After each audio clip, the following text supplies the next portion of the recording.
Sushmita village girl. ಇವತ್ತು ನಾನು ಈವ್ನಿಂಗ್ನ ವ್ಲಾಗ್ನ ಸ್ಟಾರ್ಟ್ ಮಾಡ್ತಾ ಇದ್ದೀನಿ. ಎಸ್, ಇವತ್ತು ಹೊರಗಡೆ ಹೋಗಬೇಕಿತ್ತು. ಸ್ವಲ್ಪ ಇವತ್ತು ಸಂಡೇ, ಮನೇಲಿ ಸ್ವಲ್ಪ ಸ್ಪೆಷಲ್ ಮಾಡೋಣ ಅಂತ ಅಂದ್ಕೊಂಡಿದ್ದೀವಿ.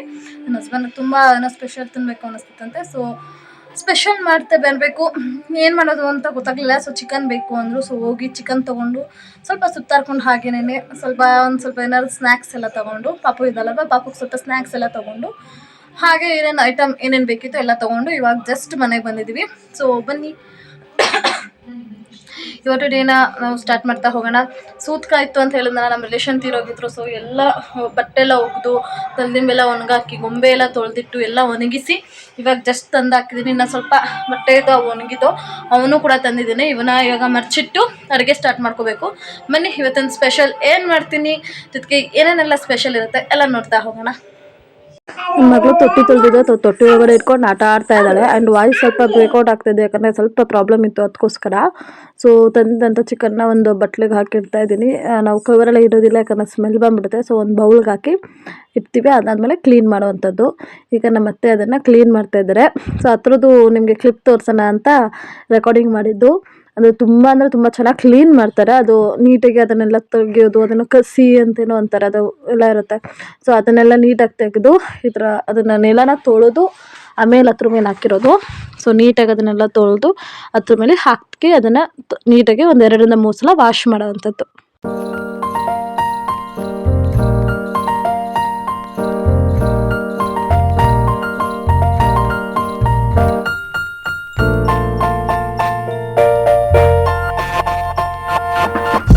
ಈಗ ನೋಡ್ತಾ ಇದ್ದೀರಲ್ಲ, ಈ ಥರ ನೀಟಾಗಿ ನೀರಲ್ಲಿ ನೀಟಾಗಿ ಕ್ಲೀನಾಗಿ ಎಲ್ಲ ಒಂದು ಏನು ಬ್ಯಾಡ್ ಇದೆ ಅದನ್ನೆಲ್ಲ ನೀಟಾಗಿ ವಾಶ್ ಔಟ್ ಆಗಬೇಕು. ಅಲ್ಲಿವರೆಗೂ ಕೂಡ ನೀಟಾಗಿ ಅದನ್ನು ತೊಳ್ಕೊಳ್ಳೋ ಅಂಥದ್ದು.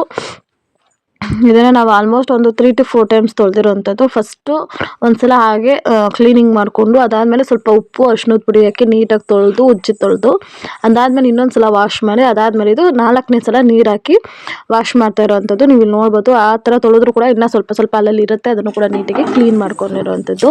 ಇಲ್ಲಿ ಬಂದು ನನ್ನ ಹಸ್ಬೆಂಡು ಮತ್ತು ನನ್ನ ಮಗಳು ಸ್ವಲ್ಪ ಹೆಲ್ಪ್ ಮಾಡ್ತೀನಿ ಅಂತ ಬಂದರು. ಅವ್ರಿಗೆ ಬೆಳ್ಳುಳ್ಳಿ ಬಿಡ್ಸೋಕೆ ಕೂತ್ಬಿಟ್ಟು ಇಲ್ಲಿ ನಾನು ಮಸಾಲಾಗೆ ರೆಡಿ ಮಾಡ್ಕೊತಾ ಇದ್ದೀನಿ.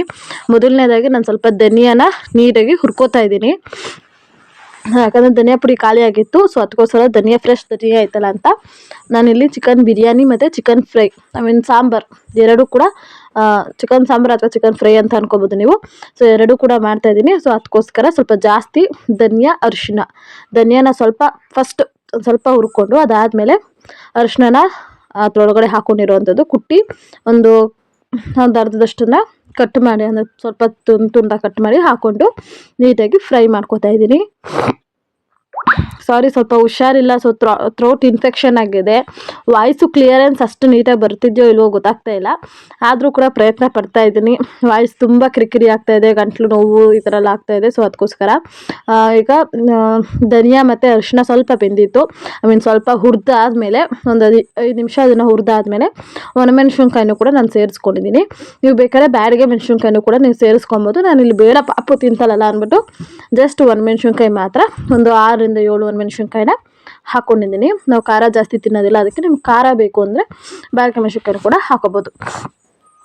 ನಾನು ಮೊದಲಿಗೆ ಒಂದು ಮಿಕ್ಸಿ ಜಾರ್ ತೊಗೊಂಡು ಅದಕ್ಕೆ ಒಂದು 7ರಿಂದ 8 ಹಸಿಮೆಣ್ಸಿನ್ಕಾಯಿ, ಒಂದು 2 ಇಂಚು 3 ಇಂಚಷ್ಟು ಶುಂಠಿ, ಜೊತೆಗೆ ನನ್ನ ಒಂದು ಕೈಲಿ ಒಂದು ಹಿಡಿಯಷ್ಟು ಒಂದು ಬೆಳ್ಳುಳ್ಳಿ, ಅಂದರೆ ಒಂದು 3 ಗೆಡ್ಡೆ ಬೆಳ್ಳುಳ್ಳಿ ಅಂತ ಹೇಳ್ತಾ ಹೋಗ್ಬೋದು, ಬೆಳ್ಳುಳ್ಳಿ, ಜೊತೆಗೆ ಒಂದು ಹಿಡಿಯಷ್ಟು ಕೊತ್ತಂಬರಿ ಸೊಪ್ಪು. ನೀವು ಪುದೀನ ಸೊಪ್ಪಿದ್ರೆ ಪುದೀನ ಸೊಪ್ಪು ಕೂಡ ಯೂಸ್ ಮಾಡ್ಬೋದು. ನನ್ನ ಹತ್ರ ಪುದೀನ ಸೊಪ್ಪು ಖಾಲಿಯಾಗಿತ್ತು, ಅದಕ್ಕೆ ಕೊತ್ತಂಬರಿ ಸೊಪ್ಪು ಮಾತ್ರ ನಾನು ಯೂಸ್ ಮಾಡಿದ್ದೀನಿ. ಇಷ್ಟನ್ನು ಕೂಡ ಹಾಕ್ಕೊಂಡು ಇದನ್ನು ನುಣ್ಣಗೆ ಅಂದರೆ ಅಷ್ಟೊಂದು ನುಣ್ಣಗಲ್ಲ, ಒಂದು ಸ್ವಲ್ಪ ತರಿಯಾಗಿ, ಬೆಳ್ಳುಳ್ಳಿ ಶುಂಠಿ ಇವೆರಡು ಸ್ವಲ್ಪ ನುಣ್ಣಗಾಗಬೇಕು. ಒಂದು ಸ್ವಲ್ಪ ತರಿಯಾಗಿರೋ ಅದೇ ಜಾರ್ಗೆ ಅವಾಗ ಹುರ್ಕೊಂಡಿದ್ನಲ್ಲ ಒಣಮೆಣಸಿನ್ಕಾಯಿ, ಅರಿಶಿಣದ ಕೊಂಬು, ಧನಿಯಾ ಇಷ್ಟನ್ನು ಹಾಕ್ಕೊಂಡು ಒಂದು ಸಲ ಗ್ರೈಂಡ್ ಮಾಡ್ಕೋಬೇಕು. ನೀರು ಹಾಕ್ತೇನೆ, ದಪ್ಪ ಥರ ಒಂದು ಸಲ ಗ್ರೈಂಡ್ ಮಾಡ್ಕೊಂಡಿದ್ದೀನಿ. ಈಗ ಇದು ದಪ್ಪ ಥರ ನುಣ್ಣಗಾಗಿದೆ. ಕಟ್ ಮಾಡ್ಕೊಂಡಿರೋ ಒಂದು ಟೊಮೆಟೊ, 2 ಈರುಳ್ಳಿ ಕಟ್ ಮಾಡಿದ್ದೆ, 3 ಈರುಳ್ಳಿ, ಒಂದು ಮೀಡಿಯಮ್ ಸೈಜ್ 3 ಈರುಳ್ಳಿನ ಕಟ್ ಮಾಡಿ ಹಾಕ್ಕೊಂಡಿದ್ದೀನಿ. ಈಗ ಸ್ವಲ್ಪ ನೀರು ಹಾಕಿದ್ದನ್ನ ನುಣ್ಣಗೆ ಪೇಸ್ಟ್ ಮಾಡ್ಕೋಬೇಕು. ಈ ರೀತಿ ನುಣ್ಣಗೆ ರುಬ್ಕೋಬೇಕು. ಓಕೆ, ನೈಸಾಗಿ ಪೇಸ್ಟ್ ಆಗೋ ಥರ ಗ್ರೈಂಡ್ ಮಾಡಬೇಕು. ನಾನಿಲ್ಲಿ ಒಂದೇ ತಾವು ಎಲ್ಲ ಐಟಮ್ಸ್ ಇಟ್ಟು ಒಂದ್ಸಲ ಫೋಟೋ ಹೊಡೆದು ತೋರಿಸಿದ್ದೀನಿ ಏನೇನು ಇಟ್ಕೊಂಡಿದ್ದೀನಿ ಅಂತ. ಅಕ್ಕಿ ಉಣ್ಣೆ ಹಾಕಿದ್ದೀನಿ, ಅದು ಧನಿಯಾ ಪುಡಿ ಸ್ವಲ್ಪ 1 ಸ್ಪೂನ್ ಅಷ್ಟು ಎತ್ತಿಟ್ಟಿದೆ, ಈರುಳ್ಳಿ, ಟೊಮೆಟೊನು, ಕೊತ್ತಂಬರಿ ಸೊಪ್ಪು, ಕಾಯಿ, ಹಸಿಮೆಣಸಿನ್ಕಾಯಿ, ಬೆಳ್ಳುಳ್ಳಿ, ಜಜ್ಜಿರೋ ಬೆಳ್ಳುಳ್ಳಿ, ನಿಂಬೆಹಣ್ಣು, ಮೊಸರು, ತುಪ್ಪ, ಚಿಕನ್ ಮಸಾಲ ಪುಡಿ ಕೂಡ ನಾನು ಸ್ವಲ್ಪ ತೊಗೊಂಡಿದ್ದೀನಿ, ಜೊತೆಗೆ ಸ್ಪೈಸಸ್ ಮಸಾಲೆ, ಶುಂಠಿ ಬೆಳ್ಳುಳ್ಳಿ ಪೇಸ್ಟ್ ಇಷ್ಟನ್ನು ನಾನು ತೊಗೊಂಡಿದ್ದೀನಿ. ಈಗ ನಾನೊಂದು ಕುಕ್ಕರ್ಗೆ ಸ್ವಲ್ಪ ಎಣ್ಣೆನ ಹಾಕ್ತಿದ್ದೀನಿ, ಒಂದು 4ರಿಂದ 5 ಸ್ಪೂನಷ್ಟು ಎಣ್ಣೆನ ಹಾಕಿ ಅದನ್ನು ಕಾಯೋದಕ್ಕೆ ಬಿಡ್ತಾಯಿದ್ದೀನಿ. ನಾನು ಫಸ್ಟು ಸ್ವಲ್ಪ ಪ್ರಮಾಣದಲ್ಲಿ ಮಾಡಬೇಕು ಅಂತ ಅಂದ್ಕೊಂಡಿದ್ದೆ. ಅದಾದಮೇಲೆ ನನ್ನ ಹಸ್ಬೆಂಡು ಇಲ್ಲ ಸ್ವಲ್ಪ ಜಾಸ್ತಿನೇ ಮಾಡು, ನಾನು ಆಫೀಸ್ಗೂ ತೊಗೊಂಡು ಹೋಗ್ತೀನಿ ಅಂತ ಅಂದಿದ್ದಕ್ಕೆ ನನ್ನ ಫ್ರೆಂಡ್ಸ್ಗೂ ಕೂಡ ತೊಗೊಂಡೋಗ್ತೀನಿ ಅಂದರು. ಸೊ ಅದಕ್ಕೆ ಸ್ವಲ್ಪ ಜಾಸ್ತಿ ಮಾಡಿದ್ದೀನಿ. ಸೊ ಈ ಕಡೆ ಎಣ್ಣೆ ಹಾಕಿ ಕುಕ್ಕರ್ನ ಬಿಸಿಯಾಗಕ್ಕಿಟ್ಟು, ಈ ಕಡೆ ತಪ್ಪಲೆಗೂ ಸ್ವಲ್ಪ ಎಣ್ಣೆ ಹಾಕಿ ಅದನ್ನು ಬಿಸಿ ಆಗಕ್ಕಿಟ್ಟು, ಅದಕ್ಕೆ ಸ್ವಲ್ಪ ಎಣ್ಣೆ ಬಿಸಿ ಆದಮೇಲೆ ಒಂದು ಅರ್ಧದಷ್ಟು ಈರುಳ್ಳಿನ ಹಾಕಿ ನೀಟಾಗಿ ಫ್ರೈ ಮಾಡ್ಕೊತಾ ಇದ್ದೀನಿ. ಅದು ಫ್ರೈ ಆದಮೇಲೆ ಏನು ನಾವು ಎತ್ತಿಟ್ಟಿದ್ದೋ ಸಾಂಬಾರಿಗೆ ಅಂತ ಚಿಕನ್ನ ಅದನ್ನು ಕೂಡ ಅದರೊಳಗಡೆ ಹಾಕ್ಕೊಂಡು ನೀಟಾಗಿ ಅದನ್ನು ಮಿಕ್ಸ್ ಮಾಡ್ಕೊತಾ ಇದ್ದೀನಿ. ನಾವೇನು ಎತ್ತಿಟ್ಟಿದ್ದೋ ಅಷ್ಟು ಚಿಕನ್ನ ಅದರೊಳಗಡೆ ಹಾಕಿ ನೀಟಾಗಿ ಮಿಕ್ಸ್ ಮಾಡ್ಕೊತಾ ಇದ್ದೀನಿ. ಯಾಕಂದರೆ ಈ ಟೈಮಲ್ಲಿ ಮಿಕ್ಸ್ ಮಾಡಿದ್ರೆ ಎಣ್ಣೆ ಮತ್ತು ಈರುಳ್ಳಿ ಎರಡೂ ಕೂಡ ಚಿಕನ್ ಜೊತೆಗೆ ನೀಟಾಗಿ ಮಿಕ್ಸ್ ಆಗುತ್ತೆ. ಬೇಯಬೇಕಾದ್ರೆ ಅದೊಂದು ಇದೊಂದು ಆಗೋದಿಲ್ಲ, ನೀಟಾಗಿ ಎಲ್ಲನೂ ಕೂಡ ಬೇಯ್ತಾ ಹೋಗುತ್ತೆ ಅಂತ ಅದನ್ನೆಲ್ಲ ನೀಟಾಗಿ ಒಂದ್ಸಲ ಹಾಕ್ಕೊಂಡು ನೀಟಾಗಿ ಕುಳುಕಿ, ನಾವು ಮಿಕ್ಸ್ ಸ್ಪೂನಲ್ಲೆಲ್ಲ ಮಾಡೋದಿಲ್ಲ, ಒಂದು ಬಟ್ಟೆ ತೊಗೊಂಡು ಅದನ್ನು ನೀಟಾಗಿ ಕುಳುಕ್ತೀವಿ. ಹಳ್ಳಿ ಸೈಡ್ ಇದೇ ಥರನೇ ಮಾಡೋದು. ಜೊತೆಗೆ ನೀವು ಅನ್ಕೋಬೋದು ಇದೇನು ಈ ಥರ ಪಾತ್ರೆ ಇದೆ, ಈ ಥರ ಇದಿದೆ ಅಂತ. ನಾವು ಹಳ್ಳಿ ಸೈಡ್ ಯಾವ ಥರ ಯೂಸ್ ಮಾಡ್ತೀವಿ, ಯಾವ ಥರ ಇರುತ್ತೀವೋ ಅದನ್ನೇ ನಾನು ನಿಮ್ಮೆಲ್ಲರಿಗೂ ಪ್ರೆಸೆಂಟ್ ಮಾಡ್ತಾ ಇರೋವಂಥದ್ದು. ಇದರಲ್ಲಿ ಏನು ಮುಚ್ಚುಮರೆ ನಾನು ಮಾಡ್ತಾಯಿಲ್ಲ. ಸೊ ಅದೊಂದು ನಾನು ನಿಮಗೆ ಕ್ಲಿಯರ್ ಮಾಡಬೇಕಿತ್ತು. ಆ್ಯಂಡ್ ಉಪ್ಪನ್ನು ಕೂಡ ಇವಾಗ ಈಗಲೇ ಒಂದೇ ಸಲ ನಾವು ಸಾಂಬಾರಿಗೆ ಎಷ್ಟು ಉಪ್ಪು ಬೇಕೋ ಅಷ್ಟನ್ನು ಕೂಡ ಹಾಕ್ಕೊಂಡು ಅದನ್ನು ಸ್ವಲ್ಪ ಬೇಯೋದಕ್ಕೆ ಬಿಟ್ಟಿದ್ದೀನಿ. ಜೊತೆಗೆ ಈ ಕಡೆ ಒಂದು ಕುಕ್ಕರಲ್ಲಿ ಎಣ್ಣೆ ಇಟ್ಟಿದ್ದೆನಲ್ಲ ಅದು ಕೂಡ ಬಿಸಿಯಾಗಿತ್ತು. ಇದಕ್ಕೆ ಇವಾಗ ಸ್ಪೈಸಸ್, ನಾವು ಏನು ಸ್ಪೈಸಸ್ ಇಟ್ಟಿರ್ತೀವಿ, ಜೀರಿಗೆ, ಸೋಂಪು, ಚಕ್ಕೆ, ಲವಂಗ, ಒಂದು ಪಲಾವ್ ಐಟಮ್ ಏನೇನಿದೆ ಅದನ್ನೆಲ್ಲ ಹಾಕ್ಕೊಂಡು ನೀಟಾಗಿ ಫ್ರೈ ಮಾಡ್ಕೊತಾ ಇದ್ದೀನಿ. ಅದು ಸ್ವಲ್ಪ ಫ್ರೈ ಆದಮೇಲೆ ಇವಾಗ ಜಜ್ಜಿಟ್ಟಿರುವಂಥ ಬೆಳ್ಳುಳ್ಳಿ ಕೂಡ ಹಾಕ್ಕೊಂಡು ಅದನ್ನು ಕೂಡ ನೀಟಾಗಿ ಎಣ್ಣೆಯಲ್ಲಿ ಫ್ರೈ ಮಾಡ್ಕೋಬೇಕು. ಏನು ಬೆಳ್ಳುಳ್ಳಿದು ಹಸಿ ವಾಸನೆ ಇರುತ್ತೆ ಅದೆಲ್ಲ ಹೋಗೋವರೆಗೂ ಕೂಡ ನೀಟಾಗಿ ಫ್ರೈ ಮಾಡ್ಕೋಬೇಕು. ಈ ಥರ ಮಾಡೋದ್ರಿಂದ ಬೆಳ್ಳುಳ್ಳಿದು ಒಂದು ಹಸಿ ವಾಸನೆ ಸಿಗೋದಿಲ್ಲ ನಮಗೆ. ಸೊ ನೀಟಾಗಿ ಅದು ಫ್ರೈ ಆಗುತ್ತೆ. ಇದೆಲ್ಲ ಬೆಂದಾದಮೇಲೆ ಬೆಳ್ಳುಳ್ಳಿದು ಹಸಿ ವಾಸನೆ ಎಲ್ಲ ಹೋಗಾದಮೇಲೆ ಈಗ ನಾನು ಕಟ್ ಮಾಡಿ ಇಟ್ಕೊಂಡಿರೋವಂಥ ಹಸಿರು ಮೆಣಸಿನ್ಕಾಯಿ, ಒಂದು 5 ಹಸಿರು ಮೆಣಸಿನ್ಕಾಯಿನ ನಾನು ಕಟ್ ಮಾಡಿ ಇಟ್ಕೊಂಡಿದ್ದೀನಿ. ಯಾಕಂದ್ರೆ ಸ್ವಲ್ಪ ಜಾಸ್ತಿ ಪ್ರಮಾಣದಲ್ಲಿ ಮಾಡ್ತಾಯಿದ್ದೀನಿ. ಸೊ ಅದಕ್ಕೋಸ್ಕರ 5 ಹಸಿರು ಮೆಣಸಿನ್ಕಾಯಿನ ಕಟ್ ಮಾಡಿ ಹಾಕ್ಕೊಂಡಿದ್ದೀನಿ. ಅದು ಸ್ವಲ್ಪ ಸಿಡಿಯುತ್ತೆ, ಸ್ವಲ್ಪ ದೂರನೇ ನಿಂತ್ಕೊಂಡು ಅದನ್ನೆಲ್ಲ ಮಾಡ್ಕೋಬೇಕು. ಆ್ಯಂಡ್ ಆ ಕಡೆ ಕೂಡ ಅದು ಚಿಕನ್ ಬೇಯ್ತಾ ಇತ್ತಲ್ವ, ಸೊ ಸ್ವಲ್ಪ ಅದನ್ನು ಕುಳುಕ್ತಾ ಇರಬೇಕು. ಅದನ್ನು ನಮ್ಮ ಅತ್ತೆ ನೋಡ್ಕೊತಾ ಇದ್ದಾರೆ, ನನ್ನ ಅತ್ತೆ ಅಥವಾ ನಮ್ಮ ಹಸ್ಬೆಂಡ್ ಅದನ್ನು ನೋಡ್ಕೊತಾ ಇದ್ರು. ಈ ಕಡೆ ಬಂದು 1 ಸ್ಪೂನ್ ಅಷ್ಟು ಧನಿಯಾ ಪುಡಿ ಏನು ಇಟ್ಟಿಟ್ಟಿದ್ನೋ ಆ್ಯಂಡ್ ಈ ಕಡೆ ಬಂದು ಸ್ವಲ್ಪ ಬೆಂದಿತ್ತು. ಈಗ ನಾನು ಅದಕ್ಕೆ ಹಸಿಮೆಣ್ಸಿನ್ಕಾಯಿ ಎಲ್ಲ ನೀಟಾಗಿ ಬೆಂದಿತ್ತು. ಈಗ ನಾನು ಅದಕ್ಕೆ ಕಟ್ ಮಾಡಿ ಇಟ್ಟಿರುವಂಥ ಈರುಳ್ಳಿನೂ ಕೂಡ ಸೇರಿಸ್ಕೊತಾ ಇದ್ದೀನಿ. ನಾನು ವೀಡಿಯೋ ಮಾಡ್ತಾ ಇದ್ದಿದ್ದರಿಂದ ನನ್ನ ಹಸ್ಬೆಂಡ್ಗೆ ಸ್ವಲ್ಪ ಹಾಕೋದಕ್ಕೆ ಹೇಳಿದೆ. ಸೊ ಅವರು ಅದನ್ನು ಮಾಡ್ತಾಯಿದ್ದಾರೆ, ಅದನ್ನು ಹಾಕ್ತಾಯಿದ್ದಾರೆ, ಈರುಳ್ಳಿನ ಹಾಕೋತಾ ಇದ್ದಾರೆ. ಸೊ ಈರುಳ್ಳಿನ ಹಾಕಿ ನೀಟಾಗಿ ಅದನ್ನು ಮಿಕ್ಸ್ ಮಾಡಬೇಕು. ಒಂದು ಸ್ವಲ್ಪ ಅದು ಬ್ರೌನ್ ಕಲರ್ ಆಗೋವರೆಗೂ, ಈರುಳ್ಳಿ ಎಲ್ಲ ಸಾಫ್ಟ್ ಆಗೋವರೆಗೂ ನೀಟಾಗಿ ಬೇಯಿಸ್ಕೊಬೇಕು. ಯಾಕಂದರೆ ಈ ಈರುಳ್ಳಿನೇ ಕೂಡ ನಮಗೆ ಬಿರಿಯಾನಿಲಿ ಕೊಡುವಂಥ ಟೇಸ್ಟ್ ತುಂಬ ಚೆನ್ನಾಗಿರುತ್ತೆ. ಈರುಳ್ಳಿನೇ ಒಂದು ಅದ್ಭುತವಾದಂಥ ಫ್ಲೇವರ್ನ ಕೊಡ್ತಾ ಹೋಗುತ್ತೆ ಬಿರಿಯಾನಿಗೆ. ಸೊ ಅದು ಇಡ್ತಾ ಇದ್ದಾರೆ, ಅದನ್ನು ಮಿಕ್ಸ್ ಮಾಡಿ ಇನ್ನೊಂದ್ಸಲ ಅಲ್ಲಾಡಿಸಿ ಇಡ್ತಾ ಇದ್ದಾರೆ. ಚಿಕನ್ ಸಾಂಬಾರಿಗೆ ಚಿಕನ್ ಏನು ನೀರನ್ನು ಬಿಟ್ಟಿರುತ್ತೆ ಆ ನೀರು ಕಂಪ್ಲೀಟಾಗಿ ಬೆಂದೋಗಬೇಕು, ಕಂಪ್ಲೀಟಾಗಿ ಸುಂಡೋಗಬೇಕು. ಅಲ್ಲಿವರೆಗೂ ಕೂಡ ಅದನ್ನು ನೀಟಾಗಿ ಬೇಯಿಸ್ಕೊಳ್ಬೇಕು. ಅದು ತುಂಬ ಇಂಪಾರ್ಟೆಂಟ್ ಆಗ್ತಾ ಹೋಗುತ್ತೆ. ಸೊ ಅದಕ್ಕೋಸ್ಕರ ಅದನ್ನು ಚೆನ್ನಾಗಿ ಬೇಯಿಸ್ಕೊತಾ ಇದ್ದೀನಿ. ಈ ಕಡೆ ಬಂದು ನಾನು ಅವಾಗಲೇ ಹೇಳ್ತಿರೋಗೆ ಈರುಳ್ಳಿ ಚೆನ್ನಾಗಿ ಸಾಫ್ಟ್ ಆಗಿತ್ತು. ಟೊಮೆಟೊನು ನಾನಿಲ್ಲಿ ಜಸ್ಟ್ 1 ಟೊಮೆಟೊನ ಅಷ್ಟೇ ಬಳಸಿರೋದು, ನಾನು ಜಾಸ್ತಿ ಟೊಮೆಟೊನ ಬಳಸಿಲ್ಲ. ಅದಕ್ಕೆ 1 ಟೊಮೆಟೊನ ಏನಿತ್ತು ಅದನ್ನು ಕಟ್ ಮಾಡಿ ಹಾಕಿ ನೀಟಾಗಿ ಮಿಕ್ಸ್ ಮಾಡ್ಕೊತಾ ಇದ್ದೀನಿ. ಈ ಥರ ಮಾಡೋದ್ರಿಂದ ತುಂಬ ಅಂದರೆ ಚೆನ್ನಾಗಿರುತ್ತೆ. ಆ್ಯಂಡ್ ನೀವು ಬೇಕಂದರೆ ಇನ್ನೂ ಸ್ವಲ್ಪ ಟೊಮೆಟೊನ ಕೂಡ ಆ್ಯಡ್ ಮಾಡ್ಕೋಬಹುದು. ನನಗೆ ತುಂಬ ಇಷ್ಟ ಆಗೋದಿಲ್ಲ, ಸೊ ಅದಕ್ಕೆ ಸ್ವಲ್ಪನೇ ಹಾಕ್ಕೊಂಡಿರುವಂಥದ್ದು. ಇಷ್ಟು ಹಾಕಿದ್ಮೇಲೆ ನಾವೇನು ರುಬ್ಬಿಟ್ಕೊಂಡಿರ್ತೀವಿ, ಕೊತ್ತಂಬರಿ ಸೊಪ್ಪು, ಶುಂಠಿ, ಬೆಳ್ಳುಳ್ಳಿ, ಹಸಿರು ಮೆಣಸಿನ್ಕಾಯಿ ಎಲ್ಲ ಹಾಕಿ ಏನು ರುಬ್ಬಿರ್ತೀವಲ್ಲ, ಸೊ ಆ ಥರ ಮಸಾಲನ್ನು ಕೂಡ ನಾನಿಲ್ಲಿ ಒಂದು 2 ಸ್ಪೂನ್ ಅಥವಾ 1 ಟೀ ಸ್ಪೂನಷ್ಟು ನಾನಿಲ್ಲಿ ಸೇರಿಸ್ಕೊಂಡಿರುವಂಥ ದೊಡ್ಡ ಸ್ಪೂನಷ್ಟು ನಾನು ಸೇರಿಸ್ಕೊಂಡಿದ್ದೀನಿ. ಸೇರಿಸ್ಕೊಂಡು ನೀಟಾಗಿ ಅದನ್ನು ಮಿಕ್ಸ್ ಮಾಡ್ಕೊಬೇಕು. ಅದರದ್ದು ರಾ ಸ್ಮೆಲ್ ಏನಿದೆ ಅದೆಲ್ಲ ಹೋಗೋವರೆಗೂ ನೀಟಾಗಿ ಅದನ್ನು ಮಿಕ್ಸ್ ಮಾಡ್ಕೋಬೇಕು. ನೀಟಾಗಿ ಅದನ್ನು ಬೇಯಿಸ್ಕೊಬೇಕು. ತುಂಬ ಚೆನ್ನಾಗಿ ಅದು ಟೇಸ್ಟ್ ಕೊಡ್ತಾ ಹೋಗುತ್ತೆ. ಈ ಕಡೆ ಬಂದು ಚಿಕನ್ನು ಕೂಡ ಬೇಯೋಕ್ಕಿಟ್ಟಿದೆ. ಇವಾಗ ನಾನು ಅದಕ್ಕೆ ಮಸಾಲಾಸು, ಏನು ಮಸಾಲ, ನಾನು ಚಿಕನ್ ಮಸಾಲ ಒಂದು ಅಂಗಡಿಯಿಂದ ಒಂದು ಪೌಡರ್ ತರಿಸಿದೆ, ಚಿಕನ್ ಮಸಾಲ ಬಿರಿಯಾನಿ ಪೌಡರು. ಅದನ್ನು ಕೂಡ ನಾನು ಒಂದು ಪ್ಯಾಕೆಟಷ್ಟು ನಾನು ಅದನ್ನು ಹಾಕ್ಕೊಂಡಿದ್ದೀನಿ. 1 ಪ್ಯಾಕೆಟ್ ನಾನು ಚಿಕನ್ ಮಸಾಲ ಪೌಡರ್ ಏನು ಅಂಗಡಿಯಲ್ಲಿ ಸಿಗುತ್ತಲ್ಲ ಅದನ್ನು ಮಿಕ್ಸ್ ಮಾಡ್ಕೊಂಡಿದ್ದೀನಿ. ಜೊತೆಗೆ ನಾನು ರುಬ್ಬಿಟ್ಟಿದ್ನಲ್ಲ, ಸೊ ನಾನು ರುಬ್ಬಿಟ್ಟಿರೋಂಥ ಮಸಾಲನೂ ಕೂಡ ಒಂದು 2 3 ಚಮಚದಷ್ಟು ಅಥವಾ ಒಂದು ಸೌಟ್ ಅಂತ ಹಾಕ್ಕೊಬೋದು. ನಾನು ಇಲ್ಲಿ ಒಂದು ಸೌಟಲ್ಲಿ ಹಾಕ್ಕೊಂಡಿರೋವಂಥದ್ದು, ಒಂದು ಸೌಟಷ್ಟು ನಾನು ಹಾಕ್ಕೊಂಡಿರೋವಂಥದ್ದು, ಒಂದು 3 ಚಮಚದಷ್ಟು ಹಾಕ್ಕೊಂಡು ನೀಟಾಗಿ ಅದನ್ನು ಮಿಕ್ಸ್ ಮಾಡ್ಕೊತಾ ಇದ್ದೀನಿ. ಆ ಥರದ್ದೆಲ್ಲ ರಾ ಸ್ಮೆಲ್ಲೆಲ್ಲ ಹೋಗಬೇಕು. ಅದು ನೀಟಾಗಿ ಎಣ್ಣೆ ಬಿಟ್ಕೋಬೇಕು. ಚೆನ್ನಾಗಿ ಬೆಂದು ಮಸಾಲೆ ಎಲ್ಲ ಚೆನ್ನಾಗಿ ಬೆಂದು ಎಣ್ಣೆ ಬಿಡಬೇಕು. ಅಲ್ಲಿವರೆಗೂ ಕೂಡ ನಾವು ನೀಟಾಗಿ ಅದನ್ನು ಬೇಯಿಸ್ಕೋಬೇಕಾಗುತ್ತೆ. ಯಾಕಂದರೆ ಮಸಾಲ ಸ್ಮೆಲ್ ಅದೇ ಥರ ಫ್ಲೇವರ್ ಕೊಡ್ತಾ ಇರುತ್ತೆ. ಸೊ ಅದಕ್ಕೋಸ್ಕರ ಅದನ್ನು ಪೂರ್ತಿಯಾಗಿ ನಾವು ಚೆನ್ನಾಗಿ ಬೇಯಿಸ್ಕೊಬೇಕು. ಮೊದಲೇ ನಾವು ಎಲ್ಲ ಹುರಿದಿರೋದ್ರಿಂದ ಅಷ್ಟೇನು ಸ್ಮೆಲ್ ಇರೋದಿಲ್ಲ.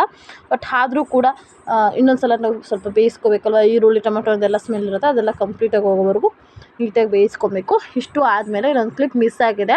ಅದೆಲ್ಲ ಬೆಂದಾದಮೇಲೆ ಚಿಕನ್ನ ಹಾಕಿ, ಚಿಕನ್ನು ಕೂಡ ಸ್ವಲ್ಪ ಹೊತ್ತು ನಾನು ಅದನ್ನು ಬೇಯಿಸ್ಕೊಂಡಿದ್ದೀನಿ. ಚಿಕನ್ ಒಂದು 50% ಬೆಂದಿದೆ ಅಂತ ಅಂದಾಗ ಅದಕ್ಕೆ ಸ್ವಲ್ಪ ಮೊಸರನ್ನ ಹಾಕಿ ಮಿಕ್ಸ್ ಮಾಡಿರುವಂಥದ್ದು. ಇಲ್ಲಿ ಬಂದು ಚಿಕನ್ ಸಾಂಬಾರಿಗೆ ಇದು ಚೆನ್ನಾಗಿ ಬೆಂದಿತ್ತು. ಸೊ ಅದು ಮಸಾಲೆನ ಹಾಕಿ ನೀರು ಎಷ್ಟು ನಮ್ಗೆ ಬೇಕೋ ಅಷ್ಟು ನೀರನ್ನ ಹಾಕುವಂಥದ್ದು. ಉಪ್ಪು ನಾನು ಮೊದಲೇ ಹಾಕಿದ್ದೆ, ಸೊ ಅದಕ್ಕೆ ಉಪ್ಪನ್ನ ನಾನೇನು ಹಾಕೋಕ್ಕೆ ಹೋಗಿಲ್ಲ. ಮಸಾಲಾನ ಹಾಕಿ ನಮಗೆ ಎಷ್ಟು ನೀರು ಬೇಕೋ ಅಷ್ಟು ನೀರನ್ನ ಹಾಕ್ಕೊಳ್ಳೋ ಅಂಥದ್ದು. ಸೊ ಇಷ್ಟು ಹಾಕಿ ಈ ಕಡೆ ಸಾಂಬಾರನ್ನ ಬೇಯಕ್ಕೆ ಬಿಟ್ಟಿದೆ, ಈ ಕಡೆ ಚಿಕನ್ನ ಬೇಯಕ್ಕೆ ಬಿಟ್ಟಿದೆ. ಚಿಕನ್ ನೀವು ನೋಡ್ತಾ ಇರ್ಬೋದು ಯಾವ ರೀತಿ ಎಣ್ಣೆ ಬಿಟ್ಕೊಂಡಿದೆ ಅಂತ. ಸೊ ಈ ಟೈಮಲ್ಲಿ ಎಣ್ಣೆ ಎಲ್ಲ ನೀಟಾಗಿ ಬಿಟ್ಟಿದೆ, ಸ್ವಲ್ಪ ಚೆನ್ನಾಗಿ ಬೆಂದಿದೆ ಅನ್ನೋ ಟೈಮಲ್ಲಿ ನಾವೇನು ತೊಳೆದು ಉಣ್ಣಿ ಹಾಕಿದ್ದೆ. ಯಾಕಂದ್ರೆ ನಾನು ಸಣ್ಣ ಅಕ್ಕಿ ಯಾವ ಅಕ್ಕಿನೂ ಬಳಸಿಲ್ಲ.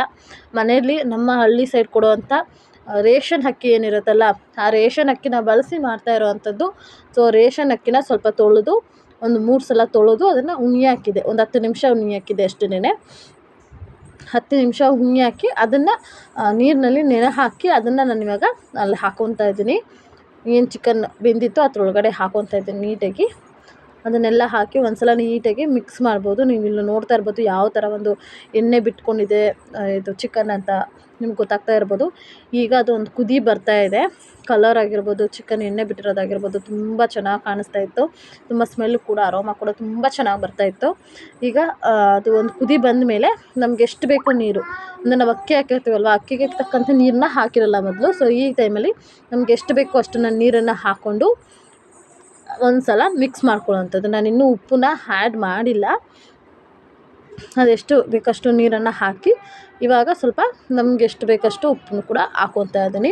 ಯಾಕಂದ್ರೆ ನಾನು ಲಾಸ್ಟಲ್ಲಿ ಹಾಕ್ಕೊತಾ ಇದ್ದೀನಿ. ನೀವು ಬೇಕಾದ್ರೆ ಫಸ್ಟೇ ಚಿಕನ್ ಬೇಯಬೇಕಾದ್ರೆ ಅದನ್ನು ಹಾಕಿ ನೀವು ಮಿಕ್ಸ್ ಮಾಡ್ಕೊಬೋದು. ಬಟ್ ನಾನು ಅವಾಗ ಮಿಕ್ಸ್ ಮಾಡೋದಕ್ಕೆ ನಾನು ಲಾಸ್ಟಲ್ಲಿ ಈಗ ಅಕ್ಕಿ ಹಾಕಿ ನೀರು ಹಾಕಿದ ಮೇಲೆ ನಾನು ಉಪ್ಪನ್ನು ಆ್ಯಡ್ ಮಾಡ್ಕೊತಾ ಇದ್ದೀನಿ. ಈಗ ನೀರು ಹಾಕಿ ಉಪ್ಪು ಹಾಕಿ ಸ್ವಲ್ಪ ಕಾಯಿ ತುರಿ ಏನು ತುರಿದಿಕ್ಕಿದೆ ಅದನ್ನು ಕೂಡ ಮೇಲ್ಗಡೆ ಹಾಕ್ಕೊತಾ ಇದ್ದೀನಿ. ತುಂಬ ಚೆನ್ನಾಗಾಗುತ್ತೆ ಅಂತ. ಸೊ ಫ್ರೆಶ್ ಕಾಯಿ ತುರಿ ಹಾಕಿದ್ರೆ ತುಂಬ ಚೆನ್ನಾಗಿರುತ್ತೆ. ಸೊ ಕಾಯಿ ತುರಿನೆಲ್ಲ ಹಾಕಿ ಇನ್ನೂ ಒಂದು ಸಲ ಅದನ್ನು ನೀಟಾಗಿ ಮಿಕ್ಸ್ ಮಾಡ್ಕೊತಾ ಇದ್ದೀನಿ. ಯಾಕಂದರೆ ಪ್ರತಿಯೊಂದು ನಾವು ಹಾಕಿರೋ ಸ್ಪೈಸಸ್ ಆಗಿರ್ಬೋದು, ಉಪ್ಪಾಗಿರ್ಬೋದು, ಪ್ರತಿ ಒಂದು ಫ್ಲೇವರ್ಗೂ ಹಿಡಿಬೇಕು. ಅನ್ನಕ್ಕಾಗಿರ್ಬೋದು ಅಥವಾ ಪೀಸಸ್ಗಾಗಿರ್ಬೋದು ಎಲ್ಲದಕ್ಕೂ ಕೂಡ ಈಕ್ವಲಾಗಿ ಆಗಲಿ ಅಂತ ಆ ಥರ ಒಂದ್ಸಲ ಮಿಕ್ಸ್ ಮಾಡ್ಕೊತಾ ಇದ್ದೀನಿ. ಈ ಕಡೆ ಸಾಂಬಾರು ಕೂಡ ಕುದಿ ಬಂದಿದೆ, ಇನ್ನೂ ಸ್ವಲ್ಪ ಬೇಯಬೇಕು. ಅದರ ಕುದೀತಾ ಇದೆ. ಅದನ್ನು ಕೂಡ ಆವಾಗವಾಗ ಮಿಕ್ಸ್ ಮಾಡ್ತಾ ಇರಬೇಕು, ಇಲ್ಲಾಂದರೆ ತಲೆ ಹಿಡಿಯುತ್ತೆ. ಸೊ ಅದಕ್ಕೋಸ್ಕರ ಅದನ್ನು ಕೂಡ ನೀಟಾಗಿ ಆವಾಗವಾಗ ಮಿಕ್ಸ್ ಮಾಡ್ಕೊತಾ ಇದ್ದೀನಿ. ಇದು ಕೂಡ ನೀವು ನೋಡ್ತಾ ಇರ್ಬೋದು ಯಾವ ಥರ ಗಟ್ಟಿಯಾಗಿ ಎಷ್ಟು ಚೆನ್ನಾಗಿ ಬರ್ತಾಯಿದೆ ಅಂತ. ಇದು ಕೂಡ ಇವಾಗ ಆಲ್ಮೋಸ್ಟ್ ರೆಡಿಯಾಗಿತ್ತು. ಇವಾಗ ಇದಕ್ಕೆ ಕೊತ್ತಂಬರಿ ಸೊಪ್ಪನ್ನ ಮೇಲ್ಗಡೆ ಹಾಕಿ ಅದನ್ನು ಸ್ಟವ್ನ ಆಫ್ ಮಾಡಿದ್ರೆ ಚಿಕನ್ ಸಾಂಬಾರು ರೆಡಿ ಆಗುತ್ತೆ. ಈ ಕಡೆ ಬಿರಿಯಾನಿಗೂ ಕೂಡ ಕೊತ್ತಂಬರಿ ಸೊಪ್ಪನ್ನ ಹಾಕ್ಕೊಂಡು ನೀಟಾಗಿ ಮಿಕ್ಸ್ ಮಾಡ್ತಾಯಿದ್ದೀನಿ. ಕೊತ್ತಂಬರಿ ಸೊಪ್ಪನ್ನ ಹಾಕಿ ಒಂದು ಸಲ ನೀಟಾಗಿ ಮಿಕ್ಸ್ ಮಾಡಿಕೊಂಡೆ.